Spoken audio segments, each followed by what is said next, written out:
오늘 말씀 여러분들과 함께 기다리시는 하나님이라는 제목으로 느헤미야 첫 번째 말씀 살펴봅니다. 원래 에스라와 느헤미야는 성경이 한 권이었습니다. 그런데 이제 편의상 느헤미야, 에스라, 느헤미야를 이렇게 나누어서 성경에 기록이 되어 있어요. 그걸 이제 생각하시면서 에스라에서부터 이렇게 흘러내려오는 내용이구나 이렇게 생각하시고 연속성 있게 보아가시면 좋겠습니다. 느헤미야는요, 페르시아의 아닥사스다 왕 20년에 수산궁에서 술관원으로 있었던 사람입니다. 시간의 감을 잡아보시려면 제가 이렇게 설명을 한번 드려볼게요. 일단 이스라엘이 바벨론에게 멸망하고 역대기가 끝나지 않습니까? 바벨론의 느부갓네살 왕에게 예루살렘이 점령당했고 솔로몬 성전이 완전히 불태워지고 무너졌습니다. 그야말로 이스라엘, 예루살렘이 완전히 멸망한 것입니다. 이스라엘 사람들은 신분이 아주 낮은 사람들만은 제외하고는요, 거의 다 바벨론의 포로로 끌려갔습니다. 가장 처음 포로로 끌려가기 시작한 후로부터 70년이 지났을 때에 바벨론은요, 페르시아의 고레스 왕에게 멸망당했습니다. 키루스라고 역사에는 기록되어 있습니다. 고레스 왕은 페르시아를 세운 첫 해 유대인 해방령을 내립니다. 그러니까 처음 포로로 끌려가기 시작한 후로 70년 만의 일이었습니다. 그래서 바벨론에 포로로 끌려왔던 많은 이스라엘 사람들이 고향에 돌아왔어요.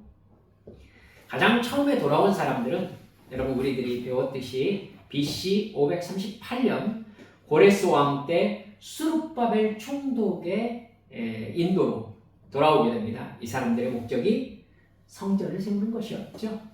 고레스 왕도 너희들이 돌아가서 여호와의 전을 세워라 이렇게 허락하고 왕궁에서 대단한 재물들을 지원을 했었죠. 에스라 1장에서 6장까지 이 내용이 나와 있습니다. 그때 모두 49,897명이 귀환했습니다. 두 번째 귀환은 우리가 지난 시간까지 에스라 7장에서 살펴보았던 BC 458년 아닥사스다 왕 1세 때에 제사장 에스라의 인도로 이렇게 돌아오게 됩니다. 에스라 7장에서 10장까지의 내용이거든요. 그때 모두 1754명이 돌아왔어요. 오늘 우리가 살펴보게 되는 느헤미야는요, 제 3차 포로 귀환을 이끌었던 사람입니다. 여러분, 하나님은 참 그렇죠. 3차에 걸쳐서 포로로 끌려가니까 여러분 3차에 걸쳐서 귀환하는 내용으로 이렇게 딱 맞추어 가시는 것을 볼 수 있습니다. 여러분 3차 포로 귀환을 이끌었던 사람이 느헤미야인데 그때가 BC 445년 여전히 아닥사스다 1세가 왕위에 있었을 때입니다. 그러니까 느헤미야는 가장 마지막 포로 귀환을 이끌었던 유대인으로서 페르시아의 총독이었습니다. 여러분 느헤미야에 대해서 좀 더 알아봅시다. 아버지가 하가리아입니다. 아버지 이름이 하가리아인데요. 왜 아버지 이름을 얘기하냐면 이름 뜻이 그렇기 때문입니다. 여호와의 흑암이라는 뜻입니다. 여호와의 흑암. 이건 우리가 충분히 상상해 볼 수 있습니다. 느헤미야의 할아버지가 바벨론의 포로로 잡혀오면서 아들을 낳은 후에 당시의 시대상을 반영해서 지어준 이름이었을 가능성이 많죠. 여호와의 흑암. 바벨론의 나라를 빼앗기고 자유를 잃어버렸습니다. 재산을 다 잃어버렸죠. 여러분 부를 찾아서 더 살기 좋은 곳을 찾아서 온 게 아니에요. 바벨론 포로로 강제로 이주해 온 것입니다. 그야말로 느헤미야의 아버지 하가리아는 여호와의 흑암이라는 자신의 이름 뜻처럼 이방 땅에서 절망스러운 시간을 보냈을 가능성이 있습니다. 포로로 끌려온 그 땅에서 그 하가랴 여호와의 흑암이라는 이름을 가진 사나이가 아들을 낳았습니다. 자기 이름과 달리 분위기가 완전히 바뀌어요. 이름을 느헤미야로 지었어요. 여호와께서 위로하신다라는 뜻입니다. 그리고 느헤미야의 동생을 낳았는데 오늘 성경에도 나와 있는데요. 하나니라고 지었다고 해요. 그 이름의 뜻이 여호와께서 은혜로우시다라는 뜻입니다. 아마도 그때쯤 바벨론 포로 해방령이 내리지 않았을까 생각합니다. 그러나 느헤미야의 가족들은 1차, 2차 이렇게 돌아가는 무리에 섞이지 않았던 거죠. 아마 하나님만 2차 포로 귀환 때에 돌아갔었던 것 같아요. 느헤미야의 아버지는 이제 페르시아 왕국이 된 상황에서 이스라엘 땅으로 귀환하지 않고 페르시아에 머물러 살기로 결정한 것 같습니다. 그런 환경에서 자란 느헤미야는요, 아마 상당히 강한 삶의 의지를 가졌던 것 같다 이렇게 싶습니다. 오늘 본문 11절 마지막 부분을 보니까 느헤미야가 왕의 술관원으로 있었다 이렇게 나오지요. 아닥사스다 1세의 술관원이었다라는 것은요, 여러분 가정부 이런 개념이 아니에요. 느헤미야가 당시 정부에서 가장 고위직에 있었다는 의미입니다. 에스라는 아닥사스다 1세 7년에 귀환했거든요. 에스라 7장 8절에 나옵니다. 아닥사스다 1세 왕의 7년째 되던 해에 에스라가 2차 귀환을 했습니다. 귀환하고자 하는 사람들을 데리고요. 느헤미야는 오늘 본문 1절에 보면 아닥사스다 1세 20년의 일이라 라고 언급되어 있거든요. 그러면 여러분 아닥사스다 1세 때 에스라도 귀환했고 아닥사스다 왕의 총애를 받는 사람이었잖아요. 에스라도.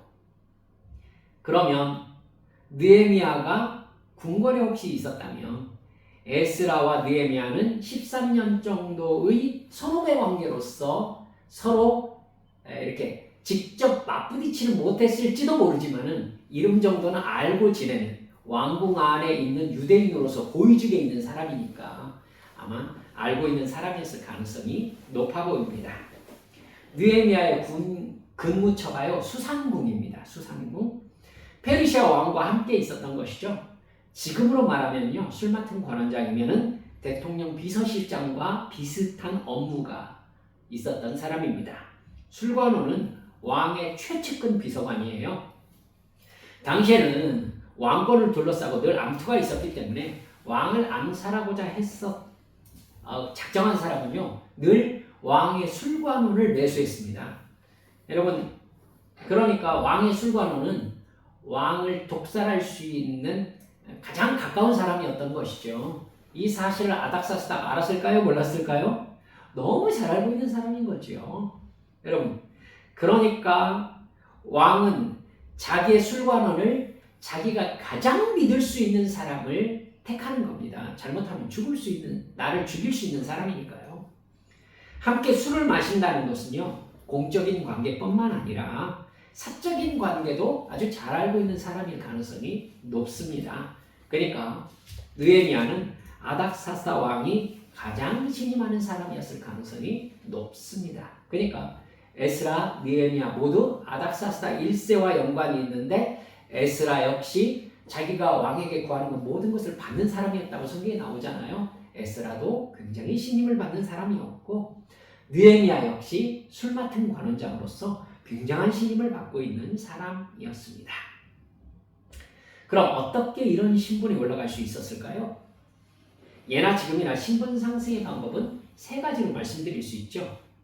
뭐죠? 출생, 그 다음 결혼, 그 다음에 실력입니다. 출생, 결혼, 실력이 고위직에 올라가는 사다리라고 볼 수 있죠.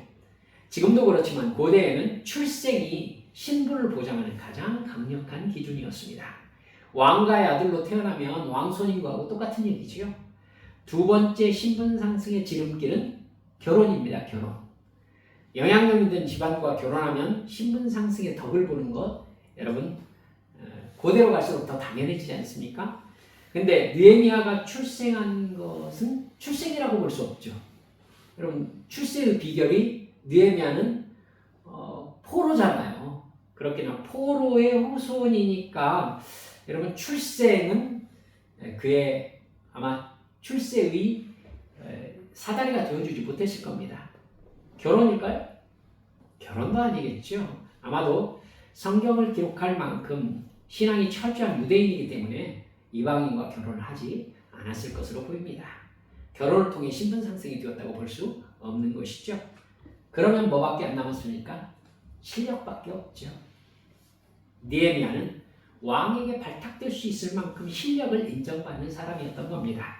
술 맡은 관원장은 왕에게요, 이 공적인 비서실장의 역할도 하지만은요, 사적으로 이렇게 술을 나누면서 국정 운영을 논하는 사람이기 때문에요, 국정 운영에 대한 고문 역할도 했었던 사람이에요. 그러니까 고위직이라고 하는 겁니다.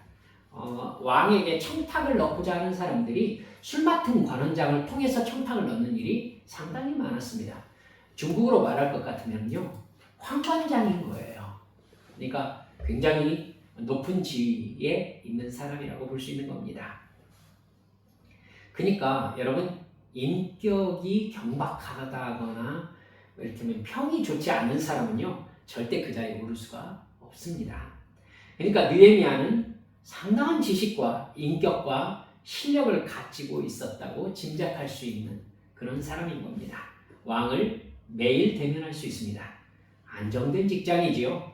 상당한 부와 권력을 누리고 있었을 겁니다.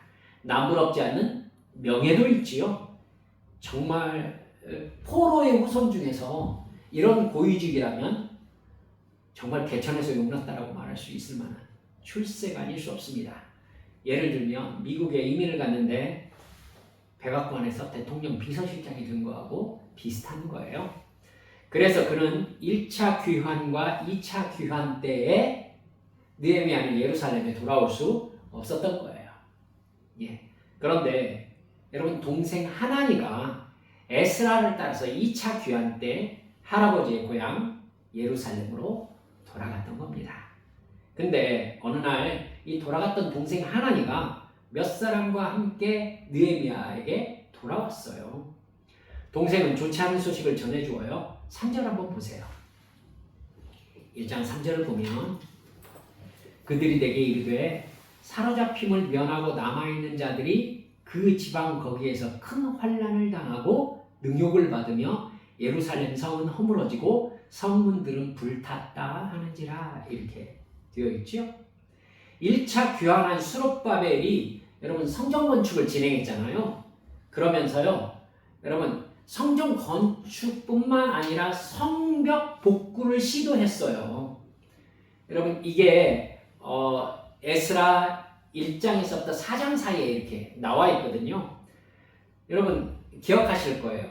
성벽 복구까지 시도했는데 사마리아 사람들이 방백들을 매수해가지고 아닥사스다 왕에게, 이쪽에 참 반역을 잘하는 민족이 있었는데 그 민족의 포로 후손들이 와가지고는 지금 성전을 세우고 도시 규모를 갖추려고 하고 있습니다 하면서 아닥사스다 왕에게 이렇게 편지를 보냈던 적이 있었지 않습니까? 사실은 자기들이 질투해서 그랬던 건데, 그래서 성벽 건축을 못하게 했었어요.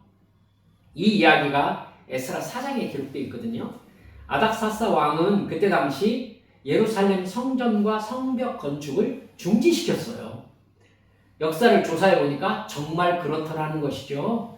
네, 아마 아닥사스다 왕이 돌아보니까 아마 큰 군왕이 있었다라고 말하는 거 보니까 솔로몬 다윗 이때를 아마 조사를 해봤었던 것 같아요. 그러면서 그때 그 민족이 자기들 위에 이르기까지 대단한 큰 나라를 이루어 강대한 나라였다. 그리고 돌아간 사람들이 그들의 후손이다. 그래서 그들은 틀림없이 제국의 통치에 복종하지 않을 것이다 라는 유추를 해낸 것 같습니다. 그래서 아닥사스다 왕은 예루살렘 성전과 성벽 건축을 중단시켰어요. 성벽 건축이 중단되었을 때에 여러분 사마리아에 권력 있는 사람들이 그나마 지었던 예루살렘 성벽을 무너뜨리고 성문을 불태웠을 가능성이 충분히 있습니다. 그 상태가 에스라가 돌아간 후에도 계속되고 있는 상태로 볼 수 있어요.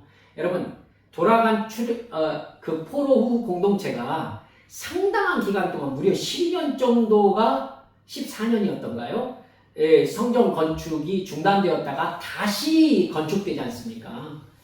여러분, 그러니까 그때까지 성전과 성문과 성벽을 손댄 사람이 없었던 겁니다. 에스라는 2차로 돌아갔지만은 제사장으로서 돌아갔으니까 성벽과 성전 건축 사역을 진행할 통치자가 아니었던 거죠. 그러니까 에스라는 느헤미야를 13년 정도를 기다렸다는 뜻이 되는 것입니다.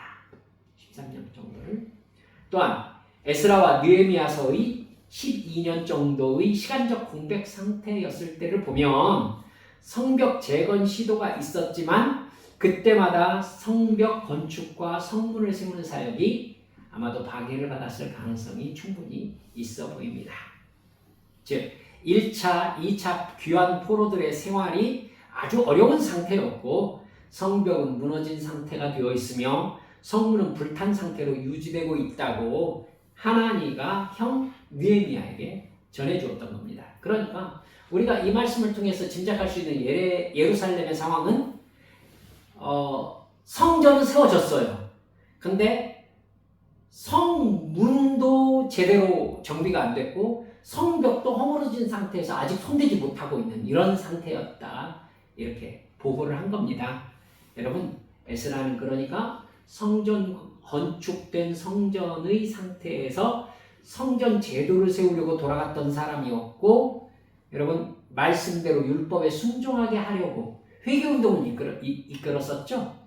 여러분 느헤미야는요, 그러니까 하나님께서 예루살렘 도성을 회복하려고 준비해서 보낸 사람이다라는 큰 줄거리를 안고 가시면 이 상황을 이해하기가 편하실 겁니다. 여러분, 사실 페르시아의 수산성의 고위직에 있는 느헤미야 자신의 안위만 생각해 본다면 신경을 꺼버려도 크게 상관이 없지 않겠습니까? 여러분, 느헤미야가 예루살렘에서 태어난 사람이 아니에요. 그렇죠? 그곳으로 돌아간 사람들과 자신이 연결된 것도 아니었어요. 하나님은 지금 2차 에스라와 함께 돌아가긴 했지만 자기는 수산궁에서 술 맡은 관원장으로서 업무를 봐야 되는 사람이잖아요. 그러니까 굳이 정치적 부담을 질 필요가 없지 않겠는가라고 생각해도 될 상황이었던 거죠. 하지만 느헤미야는 이 상황을 자신과 하나님과의 관계의 연속성상에서 생각을 해요. 왜 하나님께서 이런 상황을 내가 알게 하셨을까? 하나님께서 나에게 지금 동생 하나니의 보고를 듣고 내가 뭘 하기를 바라시는 것일까? 느헤미야가 그 성벽이 허물어진 상태, 또 성문이 불탄 상태로 그대로 방치되어 있다는 소식을 듣고 정말 가슴이 아팠다고 성경에 나오거든요. 왜 내가 태어나지도 않은 본향 예루살렘 성의 상황이 이렇게 내 가슴을 사무치는 것일까? 여러분 생각할 만하죠? 왜 그럴까? 라고 느헤미야가 생각했던 겁니다. 그의 생각이 하나님의 관점으로 집중되면서 그는 하나님께서 기다리고 계시는 것이 무엇인가 깨닫게 되었던 겁니다. 우리도요, 어떤 상황이 내 눈앞에 벌어졌을 때 하나님과의 관계의 연관성 속에서 이 사실을 생각하면서 다루실 수 있으셔야 돼요.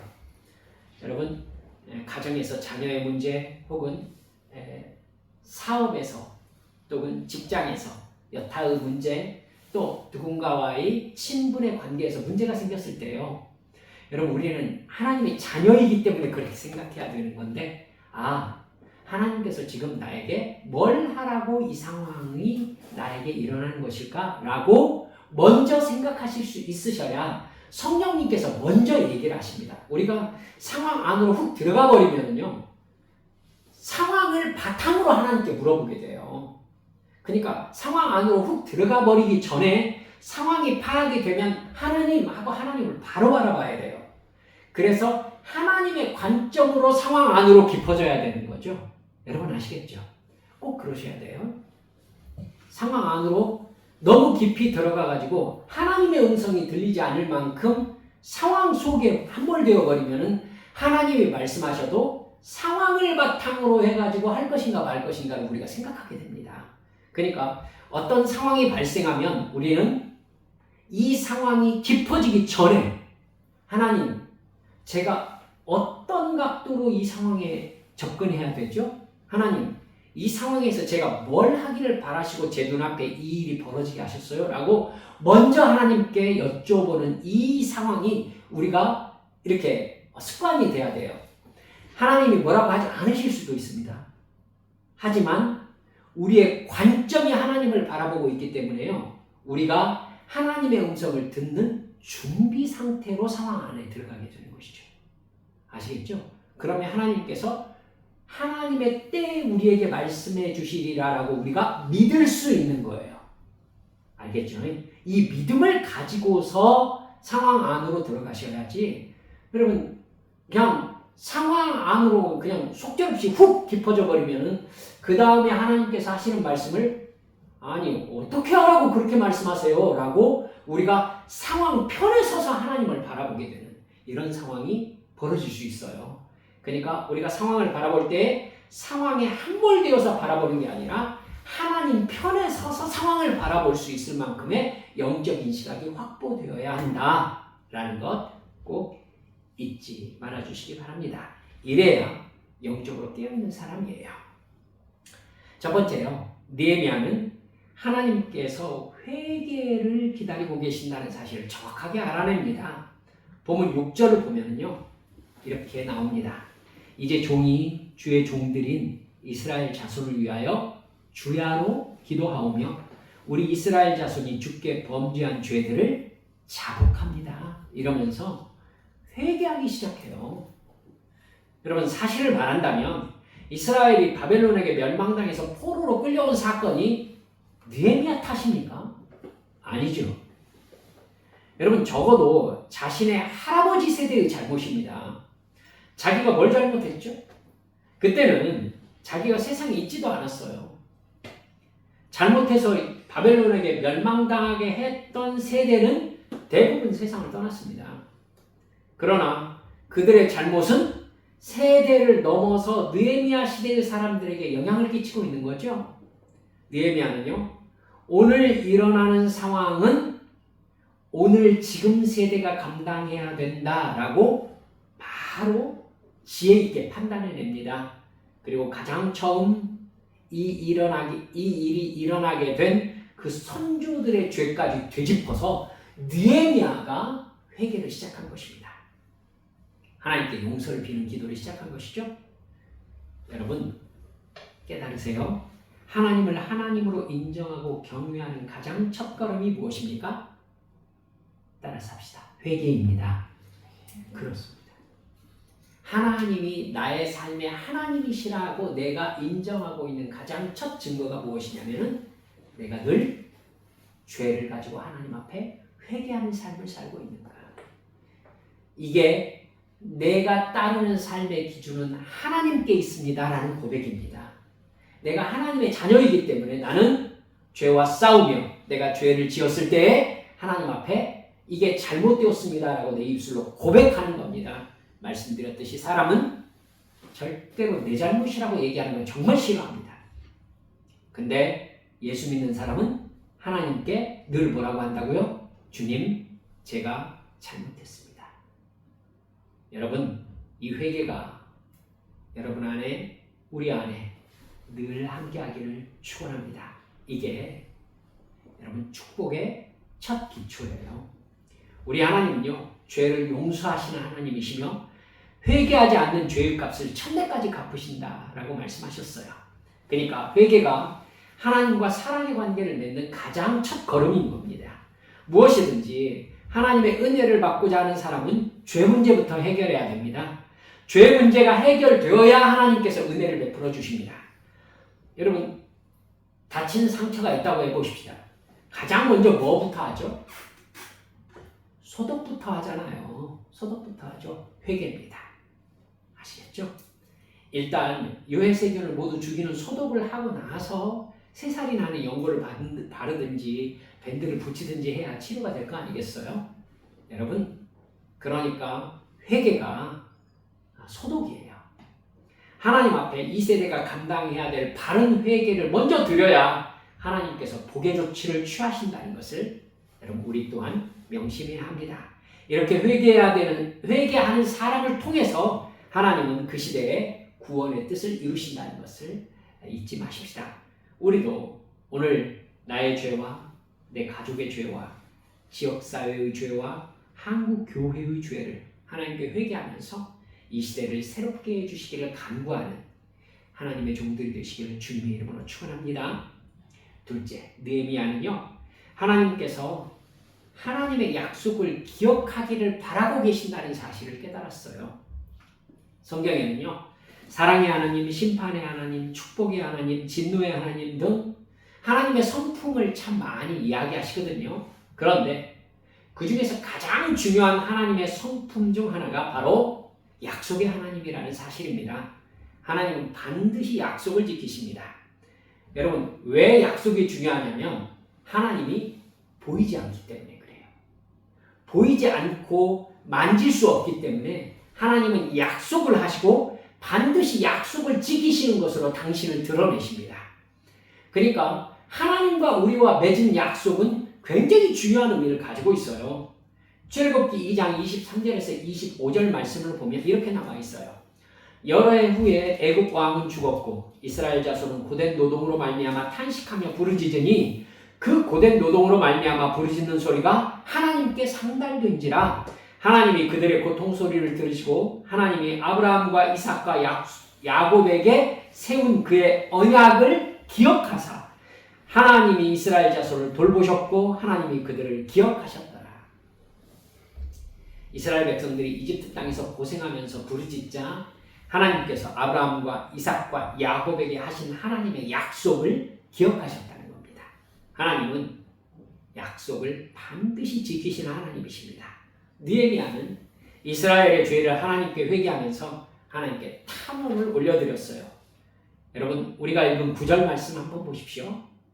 만일 내게로 돌아와 내 계명을 지켜 행하면 너희 쫓긴 자가 하늘 끝에 있을지라도 내가 거기에서부터 그들을 모아 내 이름을 두려고 택한 곳에 돌아오게 하리라 하신 말씀을 이제 청하건대 기억하옵소서. 그렇습니다. 여러분, 하나님께서 이렇게 약속하시지 않았습니까? 라고 우리들에게 하나님 앞에 청원하고 있는 거예요. 지금 이 내용이 어디에 나오는 내용이었습니까? 여러분, 솔로몬이 하나님 앞에 성전을 세우고 간구했던 솔로몬의 축원 기도였죠.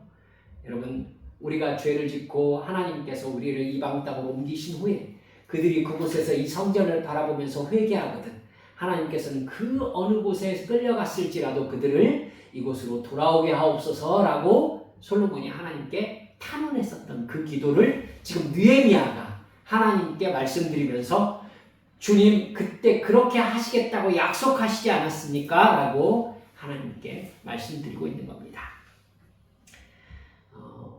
여러분, 이 솔로몬의 기도는요, 솔로몬 자신이 또한 만들어낸 얘기가 아니라 신명기 4장, 신명기 28장, 레위기 26장 이 말씀에 하나님께서 이스라엘에게 하신 약속에서 우리가 충분히 살펴볼 수 있는 하나님의 약속이거든요. 이제 하나님 앞에 회개하며 새로운 순종의 세대를 열어가고자 하오니 하나님께서 용서하시고 회개하면 돌이키시겠다는 하나님의 약속을 기억해 주셔서 주의 백성과 주의 나라를 세워주시옵소서라고 느헤미야가 하나님 앞에 간구하고 있는 겁니다. 여러분, 우리가 우리 하나님을 믿을 수 있는 것은 하나님께서 지금까지 약속을 한 번도 어기시지 않으셨던 하나님이시기 때문입니다. 약속은 우리들이 어겨요. 약속은 서로 상호간에 하는 것이죠. 하나님과 우리와 맺어진 약속은요, 하나님이 맨 처음 구원의 약속을 이루시면서 우리와 관계가 시작됩니다. 여러분, 관계가 시작되면은요, 그 관계 안에 다시 약속들이 이어집니다. 여기에서 이스라엘 백성들이 너무너무 잘못했었죠. 여러분, 광야에서는 하나님께서 홍해를 갈라주시는 엄청난 능력으로 당신이 하나님 되심을 드러내셨잖아요. 그 다음에 시내산으로 갔죠. 거기에서 너희들이 지켜야 될 게 이것이다 라고 약속을 주셨어요. 그러면서 신의 산 언약을 통해서 너희들이 이 율법을 지켜 행하면 하면서 당신께서 어떤 복을 주시겠다라고 쭉 약속하시고 너희들이 이 말씀을 지켜 행하지 아니하면 내가 너희에게 이렇게 할 수밖에 없다라고 징계를 말씀하셨어요. 봐요. 그러니까 구원 약속은 하나님께서 하나님의 전적인 약속으로서 이루시거든요. 홍해는 하나님의 전적인 구원 선포였고 하나님이 뜻대로 그냥 이루셨고 하나님이 뜻대로 하나님의 백성 삼으셨어요. 그 다음이 문제인 거죠. 그렇죠? 이제 그 다음에 하나님의 구원을 받은 사람들은 하나님께서 너희들은 구원받은 백성이기 때문에 이렇게 살아라 라고 말씀하시거든요. 근데 이걸 하지 않는 거예요. 이걸 하지 않는다는 것은 이 사람들에게 굉장히 큰 문제가 발생하는데 하나님께 받은 구원을 자기가 부인하는 셈이 되기 때문에 그래요. 여러분, 하나님께 구원을 받았다, 즉 홍해를 건넜다, 너희들은 하나님의 백성이라는 얘기잖아요. 그러면 하나님의 백성이라는 것은 이제 뭘로 나타나야 되죠? 하나님의 말씀에 순종하는 것으로 나타나야 되잖아요. 이게 거꾸로 되면 어떻게 할까요? 여러분, 하나님 말씀에 전혀 순종을 안 해요. 그러면 하나님께서 너희들은 너희들의 행위로 내 백성이 아니라고 지금 얘기하고 있지 않느냐 라고 하면서 여러분 하나님께서 이스라엘 백성들을 광야에서 어떻게 하셨어요? 모두 다 죽게 하셨죠.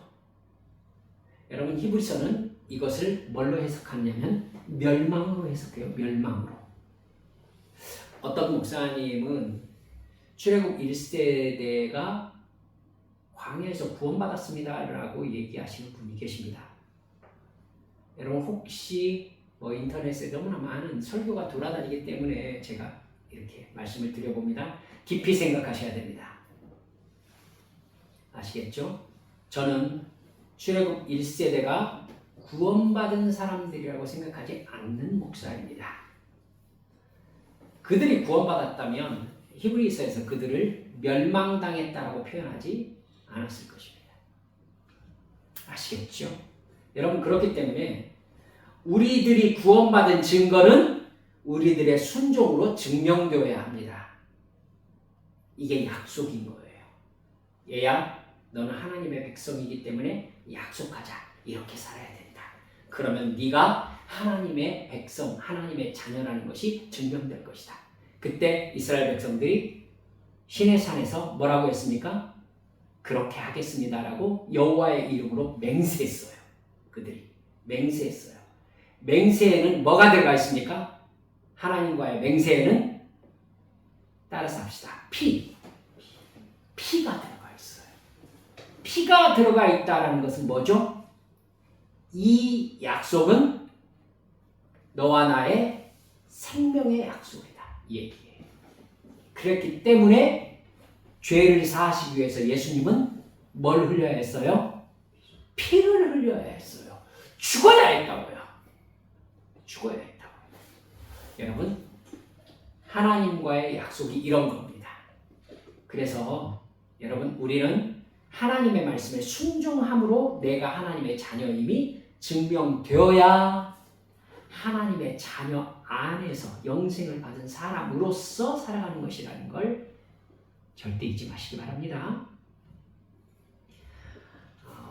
여러분, 그러니까 하나님은 우리에게 회개의 약속을 지켜라, 돌아오겠다는 약속을 지켜라, 하나님의 백성으로 살겠다는 약속을 지켜라 이렇게 말씀하십니다. 하나님은 우리가 돌아가면 반드시 돌아오십니다. 먼저 떠난 것이 우리니까요. 느헤미야는 이 모든 죄악을 하나님 앞에 자복하면서 하나님께서 돌아오시기로 하시지 않으셨습니까? 약속이 하나님께 호소하고 있는 겁니다. 하나님께서 기다리시는 게 이거예요.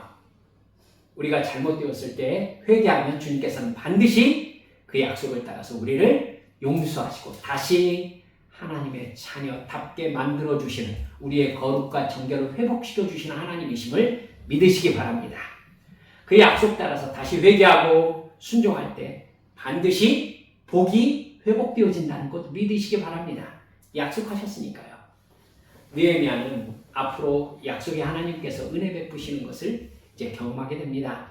우리 또한 내 죄인 듯 회개하며 약속의 하나님께 은혜를 간구함으로써 주님 주시는 복을 회복하시는 우리 믿음의 지체들 모두 되시기를 주님의 이름으로 축원합니다.